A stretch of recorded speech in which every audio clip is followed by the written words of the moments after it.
Olá, seja muito bem-vinda e muito bem-vindo ao meu canal. Neste vídeo vou responder uma pergunta de uma senhora de nome Michele. A Michele me pergunta: e quando o réu se esconde para não receber a citação, o que fazer? Situação das mais comuns, né? Uma das formas da gente que as pessoas, né, têm de fugir da sua responsabilidade é justamente evitar a citação no processo, ou no mínimo dificultar. E na verdade é bem simples, viu? Eu não quero aqui dar ideia para ninguém, não, mas na verdade é muito simples. Porque você tem que saber, Michele, que o oficial de justiça, primeiro, é uma pessoa muito ocupada, tá, gente? Ele normalmente tem centenas, dezenas de mandados para cumprir, porque às vezes a pessoa imagina, né, que vai ter lá um oficial de justiça, né, um funcionário da justiça, que só tem aquele serviço, né? Olha, só tenho essa citação aqui para fazer, só desse processo. Vou passar, parece coisa de filme, né? Vou passar o dia todo nisso, vou perseguir o cara. Não. O oficial de justiça, ele sai para trabalhar, às vezes ele tem 30, 40 mandados para cumprir num dia. Então eles têm muito trabalho. Então já começa por aí, tá, Michele? Eles não se esforçam muito. Então ele não conhece quem é o réu. Ele tem um monte de trabalho. Então ele chega às vezes na casa do réu, o réu nem precisa, nem precisa de muito esforço para se esconder da citação, né? Eu já soube de casos, por exemplo, que o próprio réu atendeu o oficial de justiça. Mas quem o senhor está procurando? Ah, estou procurando o senhor fulano. Então, mas ele não está. Ah, ele não está? Não está, então. Mas ele mora aqui? Não, ele se mudou. Ele voltou para o Nordeste. Ah, ele foi para o Sul. É, ele está no interior. Sabe? E era o próprio cara que estava ali, sabe? Então o oficial não sabe, sabe? Então ele acredita na pessoa que ele está falando, ele não sabe quem é.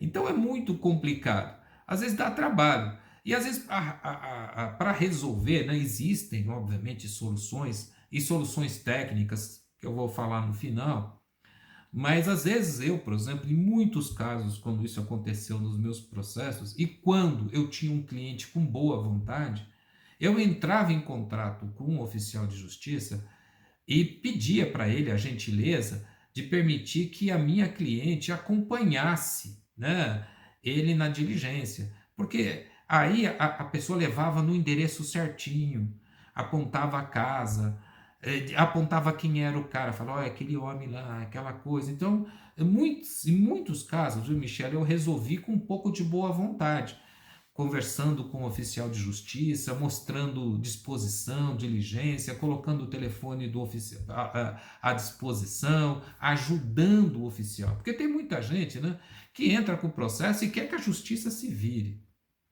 E não é assim, como eu expliquei de início, né? O oficial de justiça é uma pessoa normalmente extremamente ocupada e por mais boa vontade que ele tenha, muitas vezes ele não consegue cumprir aquela ordem de citação. Então, a primeira coisa que precisa fazer, Michele, é cercar o cara, né? Esse é um jeito melhor. Descobrir aonde ele trabalha. Eu, por exemplo, já descobri onde o cara costumava ficar. Às vezes o cara ficava num bar, um lugar que ele frequenta, onde ele joga bola, enfim.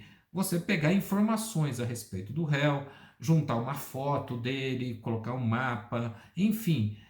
A primeira coisa é boa vontade para resolver, porque todas as outras soluções são muito mais demoradas, é muito mais complicado.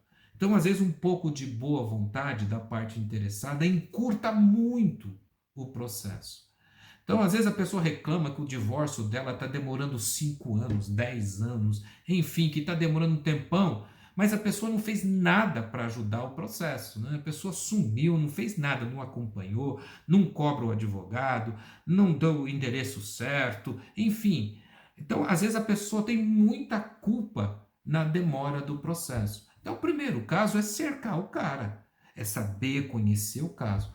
Agora, se não tiver jeito mesmo, porque às vezes o cara foge mesmo, né? O cara se muda de cidade, o cara se muda de endereço, o cara se esconde. Às vezes não tem jeito. Aí o oficial de justiça, Michele, ele vai declarar. Declaro que não encontrei e que o réu, o senhor fulano de tal, está em lugar incerto e não sabido. Quando o oficial faz essa declaração, então a gente tem o que é necessário para pedir a citação por edital, né? A citação por edital é quando o juiz manda publicar, né, editais nos jornais da comarca dizendo que tem um processo contra aquela pessoa, que essa pessoa não foi encontrada e que ela tem um prazo, sei lá, de 40 dias para comparecer, porque senão o juiz vai nomear um advogado dativo para ela. Então, isso que é uma citação por edital. Então, primeiro, o oficial declara que o réu está em lugar incerto e não sabido, que não foi encontrado. Depois, o juiz faz diligências, né, para tentar encontrar ele. O juiz entra no site da Receita Federal, o juiz acessa o banco de dados, desculpe, o banco de dados do Banco Central. Às vezes, o juiz manda ofício para o SPC para saber se o SPC tem o endereço do cara atualizado. Enfim, o juiz faz uma série de diligências. Se a diligência, tá vendo? São todas coisas demoradas, tá? Já teve caso, dependendo do nome do réu, por exemplo, que essas diligências demoram às vezes anos, literalmente anos. O cara chama José da Silva. Eu acho que esse é o nome mais comum do Brasil. Pô, o juiz entra lá para procurar, tem, sei lá, um monte de José da Silva. Então, pô, isso leva assim o processo a demorar. O juiz, a coisa fica bem complicada porque você tem que tentar achar aqui e lá. Enfim, pode demorar anos. Então, por isso que o melhor é tentar encontrar o cara, é ser mais esperto que o cara. Porque essa citação fictícia por edital não é coisa simples, é coisa demorada, e às vezes é por isso que o divórcio, né, o processo, às vezes demora tanto. Muito bem, depois de publicado o edital, o juiz ainda tem que nomear um advogado para o cara que está fugindo, é porque a lei manda, e esse advogado, então, é intimado, ele comparece, apresenta uma defesa em nome daquela pessoa que está sumido, para daí o processo continuar. Não é fácil, né? Não é fácil. Por isso que o melhor, sabe, é ser mais esperto, é encontrar o cara. Isso se ele estiver por perto, claro, né? Se não, paciência, aí não tem jeito. Tem que passar por toda essa via crucis mesmo, fica em cima do seu advogado para que ele faça isso de forma mais diligente possível, para isso não virar uma história de terror, né? Tá bom? Se tem algum aspecto que eu não mencionei, não respondi, se ficou alguma dúvida sobre o tema, deixe aqui nos comentários que eu vou responder.